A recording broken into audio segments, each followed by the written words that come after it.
పాము విషయాన్ని విరిగించే మొక్క ఏదైనా బీపీ షుగర్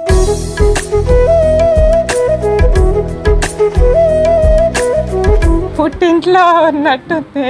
ఓకే, వీళ్ళందరూ ఇది కూడా అలాగే.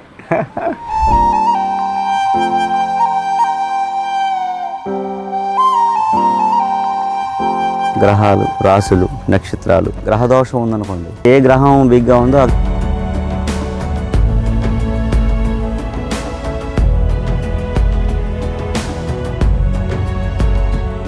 హై చూపెట్టేదండి మిషన్, షుగర్ మిషన్ హై చూపెట్టేది, ఇంకేమి అక్షరాలు వచ్చేయకో. ఈవేళ 3:20 అలాగని ఏ మంది వేసుకోలేదు.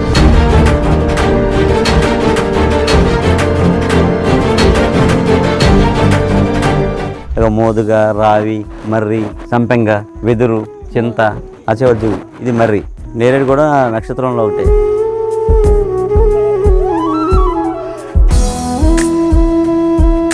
పన్నెండు సంవత్సరాల్లో 135 తిన్నాక ఎప్పుడు చూడలేదండి. ఇవాళ చూసానండి. నాకు ఏం చెప్పాలో అర్థం కాలేదు. శతం జీవ శరదో వర్ధమానః శతం హేమంతాచ్చ శతం వసంతాన్. వేదం చెప్పిన మాట ఇది. మన జీవన శైలి, ఆహారపు అలవాట్లు, ఆధ్యాత్మికం, ఈ మూడు మనిషికి మూలం. ఈ దీర్ఘకాల సమస్యలు మనకి పూర్వం లేవు. ఈ మనకి కని విని ఎరుగున్నాయి. BP, sugar, thyroid, obesity, PCODs, gynaec problems అసలు మనకు తెలియదు. ఇప్పుడు సర్వసాధారణ, అంటే ప్రతి ఇంట్లోనే ఉన్నాయి. అవి లేకుండా ఏ ఇల్లునా ఉందా అంటే లేదు. షుగర్ లేని ఇల్లు ఉందా? బీపీ లేని ఇల్లు ఉందా? థైరాయిడ్ లేని ఇల్లు ఉందా? ఒబేసిటీ లేని వాళ్ళు ఉన్నారా? దీనికి కారణం ఏంటి అంటే, ప్రధాన కారణం 70% జీవనశైలి, ఆహారపు అలవాట్లు మారిపోయడం వల్లే ప్రధాన ప్రాబ్లం. వీడియో కాల్లో ఈ 30 ఏళ్లలో ఈ డెవలప్మెంట్లో మనం ఏం చేసామంటే, మన లైఫ్ స్టైల్ని, మన ఆహారపు అలవాట్లని మనం పక్కతో పట్టేసాం. సో ఇప్పుడు ఏంటంటే మనం చేస్తుంది ఇవన్నీ మన జీవనశైలిలో వచ్చిన మార్పుల వల్ల వచ్చాయి. కాబట్టి పాత ఏదైతే మర్చిపోయామో ఆ మర్చిపోయిన దాన్ని మీకు చెప్తున్నాం, చేయిస్తున్నాం. ఆ మర్చిపోయిన వంటల్ని, ఆ రుచుల్ని చూపించడం. మనం చెప్పుకున్న సమస్యలన్నిటికీ ఇంకా జీవితాంతం మందులు వాడాలి. పోనీ మందు వాడుతున్నా సరే అక్కడితో పోవట్లే కదా, మిగతా ఆర్గాన్స్ కూడా పోతున్నాయి కదా. ఆర్గాన్స్ పోడకుండా కూడా ఏమి మందులు లేవు. సెన్సిటివ్ నర్వ్స్ ఏవైతే ఉన్నాయో, బాగా సన్నటి నరాలు ఎక్కడ ఉన్నాయో అవి డ్యామేజ్ అయిపోతాయి. గ్లూకోజ్ లెవెల్స్ ఎక్కువ బ్లడ్లో తిరుగుతున్నాయి అనుకోండి, సన్న లెవెల్స్ని తినేస్తూ ఉంటుంది. అవి ఎక్కడ ఉంటాయి? కన్ను, కిడ్నీ, కాళ్ళు, అరికాళ్ళు మంటలు పుండు పడిపోతాయి. మనకు మామూలుగా బేసిక్గా మనకు తెలిసిన నాలెడ్జ్ అది. ఇవన్నీ షుగర్ వల్ల వచ్చేవే. పోనీ ఏదో మందు వాడుతున్నాం, అవి రాకుండా ఆగుతున్నాయా? సో దీని అంతటికి ఏంటంటే లైఫ్ స్టైల్. మీరు మైండ్లో నేను షుగర్ పేషెంట్ని అనే అది మర్చిపోండి. అలా శరీరానికి ఒక ధర్మం ఉంటుంది. లోపల ఆర్గాన్ పాడైంది అనుకోండి, ఎలా బాగు చేసుకోవాలో దాన్ని తెలుసు. సో ఆ బాగు చేసుకునే వెసులుబాటు మనం ఇవ్వాలి. అంటే ఇక్కడ ఆ వెసులుబాటు ఇస్తాం మనం. యూట్యూబ్ లో చూసి నేను 3 years నుంచి చూస్తున్నాను సార్. అప్పుడు నాకు 6 years నుంచి షుగర్ ఉంది సార్. కొంచెం భయపడతా ఉంటా. చిన్న వయసులో వచ్చింది. క్యాంప్ చూసి నేను ఎలాగైనా మార్చుకోవాలని చెప్పేసి ఇక్కడికి వచ్చాను సార్. నాకు ఇక్కడ మాత్రం చాలా హ్యాపీగా ఉంది. ఈ 3 days పుట్టింట్లో ఉన్నట్టుంది. వీళ్ళందరూ ఇది కూడా అలాగే. మంచిదే, బాగుంది. మీకు ఎలా ఉంది షుగర్? ఈరోజు 184. 184. నాకు మాత్రం చాలా హ్యాపీగా ఉంది. ఈ నేచర్ ఇవన్నీ చూసి, ఇక్కడ ఇది చూసి మా పిల్లల్ని కూడా ఈసారి ఎప్పుడైనా తీసుకొని వచ్చి వాళ్ళు కూడా నేచర్ లో ఇది అవ్వాలి. అందరూ టూర్స్ సరదాగా అటు ఇటు వెళ్తారు కదా, అలా కాకుండా ఇక్కడికి రావాలని నాకు అనిపించింది. తప్పకుండా మంచిది, మీరు కరెక్ట్. ఎలా చెప్పండి, ఈ కారణం ఎలా చెప్పండి. పొడపాం ఉంటుందా? పొడపాం చూసారా? ఆ పొడపాంలా ఉంటుంది అనమాట. పొడపాం విషయానికి విరిగిపోతుంది. పొడపాం విషయానికి మందుగా ఇస్తారు. 90 గ్రాములు బెరడు పొడి, 10 గ్రాములు మిరియాల పొడి కలిపి ఉంచుకొని పొట్లాలు కట్టుకుని ఉంచుకుంటారు. మామూలుగా అయితే ఏం చేస్తారు, ట్రైబ్స్ కొడ్లో మూట కట్టుకుంటారు, చిన్న కొడ్లో మొలతాడు కట్టుకుంటారు. అడిలో ఎప్పుడైనా తక్కువ కుట్టింది అనుకోండి, ఇది ఇప్పేసి బొగ్గమెట్టిన వెళ్తుంటారు అనమాట. 100 గ్రాములు పొడి, 10 గ్రాములు మిరియాలు కలిపేసి ఉంచుకోవచ్చు. 1 సంవత్సరం ఉంటుంది. సో పాము మాట పక్కన పెడితే ఇంకో ఉపయోగం ఉంది దానికి. కూరగాయలకు వచ్చి పీట. మన కూరగాయలు కోయడానికి ఎందుకు పెట్టారంటే, పాము విషయాన్ని విరిగించే మొక్క ఏదైనా బీపీ, షుగర్ రానివ్వదు, ఉన్నా తగ్గుతుంది. ఈ బిల్లకర్ర చెక్కే మనకి కూరగాయలు కోసేవాడు. రోజు కోయడంలో ఎంతో కొంత ఓట మన కొంట్లో వచ్చేది. బీపీ రాదనమాట, షుగర్ రాదు, థైరాయిడ్ రాదు. అంత ఉపయోగం. మీరు బియ్యంలో వేసారనుకోండి పురుగు పట్టదు. పప్పుల్లో వేసారనుకోండి 2 ఆకు 3 ఆకులు, అది వాసన 2 ఆకు. మీరు బట్టలు బీరువాలు పెట్టారనుకోండి బట్టలు పాడవు. మనం కలరౌండ్లో పెడతాం, అవి కెమికల్ మళ్ళీ. ఈ ఆకులు పెట్టారనుకోండి వాటి కింద బట్టలు పాడవు, వాసన ఎంత బాగుంటుంది. నలిపితే మంచి వాసన వస్తుంది. బిళ్ళకర్ర వాసన చాలా బాగుంటుంది. ఇంకోటి చేసండి, తలలో పేలు ఉన్నాయి అనుకోండి, తల కింద పెట్టి పడుకున్నారు అనుకోండి, పేలన్నీ చచ్చిపోతాయి. నేను అసలు ఇంగ్లీష్ మందు వేసుకోనండి మొదటి నుండి. సార్ది యూట్యూబ్లో చూసి ఇంక నేను ఈ మందు అయితే నేను కరెక్ట్గా సక్సెస్ అవుతానని చెప్పి 3 నెలల నుంచి వాడానండి. అయినా మళ్ళీ క్యాంప్ పెట్టారని వచ్చాను. ఆ మందులోనూ రిజల్ట్ ఉంది. ఇక్కడ పూర్తిగా నా కంట్రోల్కి వచ్చింది అనమాట అండి. హై చూపెట్టేదండి మిషన్, షుగర్ మిషన్ హై చూపెట్టేది, ఇంకేమి అక్షరాలు వచ్చాయి కావు. ఎర్రదా మధ్యాహ్నం చూద్దాం, సాయంత్రం చూసేటప్పుడు ఏదో 5:20 అండి, 5:20కి ఎంతో చూసింది అనమాట. అమ్మాయి మిషన్లో కనపడింది, రీడింగ్ కనపడింది. మాకు ఆ ధైర్యం మిషన్ చెప్పగలిగే స్టేజ్కి వచ్చింది. ఇప్పుడు ఎంత ఉందండి ఇవాళ? 3:20, 3:20 ఇవాళ 3:20. అలాగని ఏ మంది వేసుకోలేదు, ఇంగ్లీష్ మందు లేదు, ఇన్సులిన్ లేదు, ఏమీ లేదు. ఓన్లీ ఫుడ్ మార్చుకున్నారు అంతే. వాడి ఇక్కడ బట్టి ఫుడ్ మార్చడం వల్ల 3:20కి వచ్చింది. మీరు ఇలాగే ఉంటే తగ్గిపోద్ది. నెక్స్ట్ టైం మీరే అందరికి మాస్టర్ అయిపోతారు. ఓకే, నమస్తే.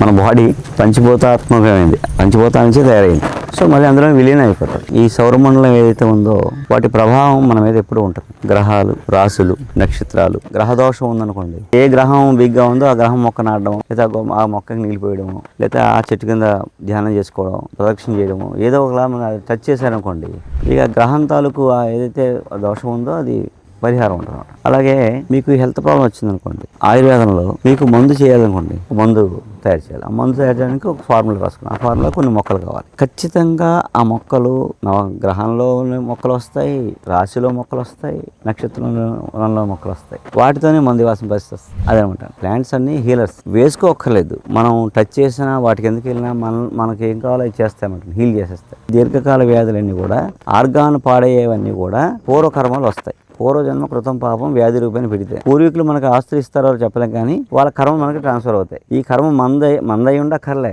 మన పూర్వీకులతో అయినా మనం అనుభవించడం తప్పదు. అది వ్యాధి రూపంలోనే బాధపడతారు. సో దానికి చరకుడు లాంటి వాళ్ళందరూ ఏంటంటే కర్మ విపాకం చేసి మందిమ్మన్నారు. ఆ విపాకం చేయడానికి ఏ కర్మ వల్ల ఏం జబ్బు వచ్చిందో జబ్బుని బట్టి ఏ కర్మో దానికి పరిహారం ఏంటో, దానమో ధర్మమో, లేకపోతే ఇలాంటి మొక్కలు నాటడమో, లేకపోతే తీర్థయాత్రకి వెళ్ళడమో, ఇలాంటివి చేయడం వల్ల పోయేవన్నట్టు. పూర్వం ఈ మొక్కలన్నీ ఉండేవి, ఆలయాల్లో ఉండేవండి. ఆలయం కడుతున్నారంటే ఆలయం ఎంత కడుతున్నారో దానికి 3 రెట్ల స్థలం కేటాయించి పవిత్ర వనం అనే పేరుతో ఈ మొక్కలన్నీ అందులో వేసేవారండి. వేసే పార్కులో అక్కడ కూర్చోమన్నారు వీళ్ళందరూ వెళ్ళి. ఇప్పుడు ఆలయాలు మిగిలి ఆ పవిత్రాలయాలు వెళ్ళిపోయాయి. దేవాలయమే ఒక పెద్ద వైద్యాలయం. ఆ పవిత్రవనమే పిహెచ్సి. రవిగా ఉంది, పగడం పెట్టుకున్నారు.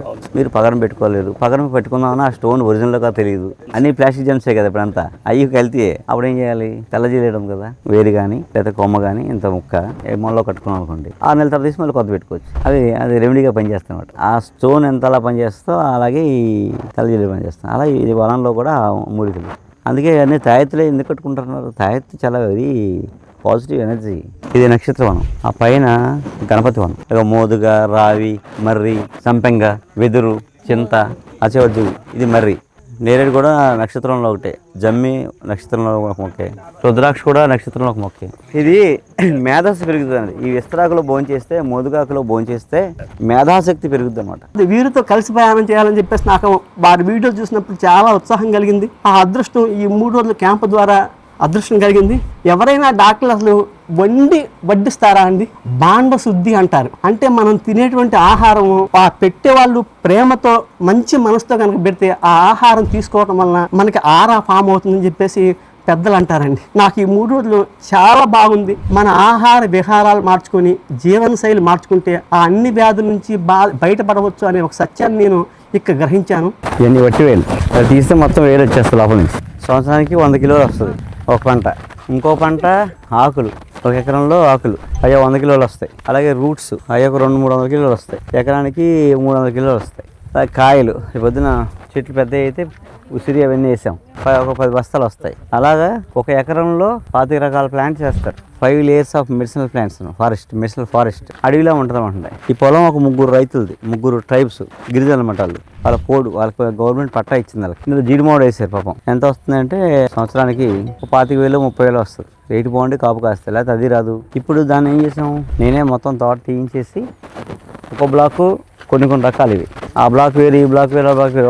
ఆ బ్లాక్లో 15 రకాలు 10 రకాలు ఉంటాయి. ఈ బ్లాక్లో 10 రకాలు ఉంటాయి. అలా ఎకరానికి 25 రకాల ప్లాంట్స్ అనమాట. అలా మనం వేసాం. ఇలా పూర్తిగా అప్పచెప్పారు కాబట్టి ఈ 3 ఏళ్ళు వాళ్ళకి సంవత్సరానికి 50,000 ఇస్తాను ఎకరానికి. అలాగే ఇవన్నీ పెంచి ఇచ్చాను కదా, పెంచాక వాళ్ళకి అప్పచెప్పేస్తాను. వాళ్ళ దగ్గర మళ్ళీ నేను కొనుక్కుంటాను మెడిసిన్ ప్లాంట్స్. తర్వాత వాళ్ళు ఏంటంటే ఇంకేం మొక్కలు ఏం పెంచడం చేయక్కల, ఇది పెరిగిపోయింది ఆల్రెడీ. ప్రతి సంవత్సరం వర్షాకాలంలో శీతాకాలంలో కోసుకుని అమ్ముకోవడమే, మళ్ళీ పంట ఎక్కర్లా అదనమాట. కింద చూసారా భూమి మీద వేసిన సరస్వతాకు, అడుగు తెప్పడ ఇలాంటివి వేసాం. తర్వాత కొంచెం పెద్ద మొక్కలు రణపాల ఇలాంటివి వేసాం, కలబంద అలాంటివి వేసాం. 2వ లేయర్. 3వ లేయర్ బుష్ అంటే వావిలి, అడ్డసరం, మల్టీవిటమిన్ అలాంటివి కొన్ని వేసాం. అలాగే అవిస, ఇంకా పెద్ద ప్లాంట్స్ వేసాం. కరక్కాయ, తానికాయ, ఉసిరికాయ, సోమిద ఇలాంటివి వేసాం పెద్దవి. అలాగే చుట్టూ క్రేపర్స్ వేసాం, ఇక గురివింద ఇలాంటివన్నీ వేసాం. అలాగా పాదులు, అలా 5 లేయర్స్, 3 నుంచి 5 ఇన్కమ్స్, 3 ఇన్కమ్స్ గ్యారంటీ. తోట కాసుకొని ఆ టైంకి కలెక్ట్ చేసి మాకు ఇస్తే ఇక్కడ తూకం వేసి డబ్బులు చెల్లిపోతాం. ఇందులో చూసాను 3 రైతులు చూసారనుకుంటే వాళ్ళు డబ్బులు ఇవ్వడం, మిగతా వాళ్ళు చూస్తారు కదా, అప్పుడు అందరూ వచ్చి మేము చేస్తానంటారు. ముందు 3 సెలెక్ట్ చేసి 3 పెట్టాం. ఒక ట్రైబు 5 ఎకరాలు చేసారనుకోండి, ఇలాగే 5 ఎకరాలకి ఇలాంటి మట్టిలు కట్టిస్తాం. ఏమైనా టూరిస్టులు వస్తే అందులో ఉంటారు, వాళ్ళు వండి పెడతారు, 2 చెప్తారు ఇవి ఏమున్నాయి మొక్కలు ఇవన్నీ, వాటి ఉపయోగాలు చెప్తారు. నాలెడ్జ్ గెయిన్ అవుతుంది, మంచి ఆరోగ్యం వస్తుంది, వీళ్ళకి ఇన్కమ్ వస్తుంది. మారేడుమిల్లి, పాడేరు, అరకు, చింతపల్లి, లంబసింగి ఈ ప్రాంతం అంతా కూడా ఇలాంటి టూరిజం డెవలప్ చేయాలని కాన్సెప్ట్ చేస్తే అక్కడ ముందు నేచర్ పాడవదు. సో వచ్చిన వాళ్ళు కూడా హెల్తీగా వెళ్తారు టూరిస్టులు. అది స్పిరిచువల్ అండ్ హెల్త్ టూరిజంలా మారుతుంది. ఈ ఏరియా ఒక వెల్నెస్ హబ్లా మారుతుంది. అది కాన్సెప్ట్. అది అసలు నేను నుంచి కష్టపడితేనే ఉన్నా వ్యవసాయ రీత్యా అదండి. అయినా ఎలాగొచ్చిందో తెలియదు, వచ్చేసింది షుగర్. 12 సంవత్సరాల బట్టి నుంచి తిరగని హాస్పిటల్ లేదండి. మందులు ఇవ్వటం, నెల పోయిన తర్వాత వెళ్తే మళ్ళీ టెస్ట్ చేయడం, అదే మెడిసిన్, కానీ మెడిసిన్ మార్చేవారు కాదు. ఇవాళ ఇంకా నేను ఎప్పుడు కూడా ఈ 12 సంవత్సరాల్లో 135 తిన్నాక ఎప్పుడు చూడలేదండి. ఇవాళ చూసానండి. ఇంకా ఇంకోటి ఏంటంటే ఇక్కడ పెట్టిన ఫుడ్ కాదు, నేను ఆల్రెడీ ఇంటికి 4 గుడ్లు తినొచ్చా. 4 గుడ్లు తినొచ్చి ఇక్కడ పెట్టిన తినేసి తర్వాత చూపించా, మళ్ళీ తగ్గిందండి అది. అలాగే నాకు ఏం చెప్పాలో అర్థం కాదు నాకు. కట్టరు ఇట్లని తిరుగుతూ ఉంటాయి, సాయంత్రం కడతారు, పొద్దున వదిలేస్తారు, ఇంకా అలా ఇష్టం అలా తిరిగి వస్తాయి. చుట్టూ ఫెన్సింగ్ కూడా వేసేది నేనే, పోల్స్ వేసి ఫెన్సింగ్ వేసి ఉంచాను.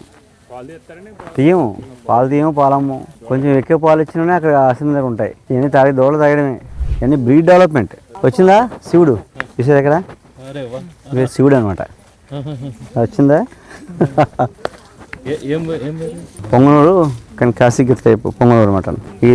ఇది స్పెషల్, దీనికి శివుడు దీని పేరు. ఈ మామూలుగా దీన్ని ఆరా చూస్తే పాజిటివ్ ఎనర్జీ 1 కిలోమీటర్ ఉంటుంది, అందుకని తిరుగుతూ ఉంటుంది. ఒక ఇది బాగా అలవాటు, అందరితో వచ్చేస్తాయి. ఇది తిరిగినంత మేళ పాజిటివ్ ఎనర్జీ వచ్చేస్తుంది. శివుడు పొంగనూరు ఇది. నేను ఈ డయాబెటిక్ క్యాంప్ పెట్టంగానే ఒక 1/2 అవర్లో చూశాను. ఫోన్ చేసి నేను రిజిస్టర్ చేసుకుని వచ్చాను. ముందు రోజు వచ్చినప్పుడు కొంచెం డల్గా ఉన్నాను, కానీ 3వ రోజు వచ్చేప్పటికి మంచి యాక్టివ్గా అయిపోయాను. ఎందుకంటే పోతుంది, ఇది ఉండదని. మా వాళ్ళందరూ డాక్టర్స్ ఎవ్వరూ అలాంటి మందు వేసుకోకూడదు నీకు ఇదే అని, అందరు ఇన్సులిన్ చేసుకుంటారండి. కానీ అది చేసుకోకూడదని చెప్పి నేను ఒక్కదాన్ని ధైర్యం చేసి వచ్చాను. 3 రోజులు చాలా ఆనందంగా ఉందండి. ఆ క్లైమేటు, వాతావరణం బాగుంది, ఇక్కడ ఫుడ్ కూడా బాగుంది. మా అమ్మమ్మ గారు చేసినట్టుగా మీరు కూడా అలా మాకు చేసి ఫుడ్ ఇచ్చారు. అప్పుడు దానికి వాళ్ళ పాత పద్ధతే మంచిదని నాకు అనిపించిందండి. అంటే మనం ఎంతో కొంత నేర్చుకుని మనం నెక్స్ట్ తరానికి మనం చెప్పగలిగితే ఖచ్చితంగా నెక్స్ట్ తరానికి వైద్యం అనేది వాళ్ళకి అక్కర్లేదు. ఖచ్చితంగా మన ప్రాచీన సంస్కృతి, సాంప్రదాయం, జీవనశైలి, ఆహారపు అలవాట్లు ఉన్న నాలెడ్జ్ ఎంతో కొంత వాళ్ళకి కావాలని కోరుకుంటారు. అలాంటి నాలెడ్జ్ని మనం నెక్స్ట్ తరానికి నేర్పుతాం. అది నేర్పడం కోసం ఈ ప్లాట్ఫామ్. నమస్కారం.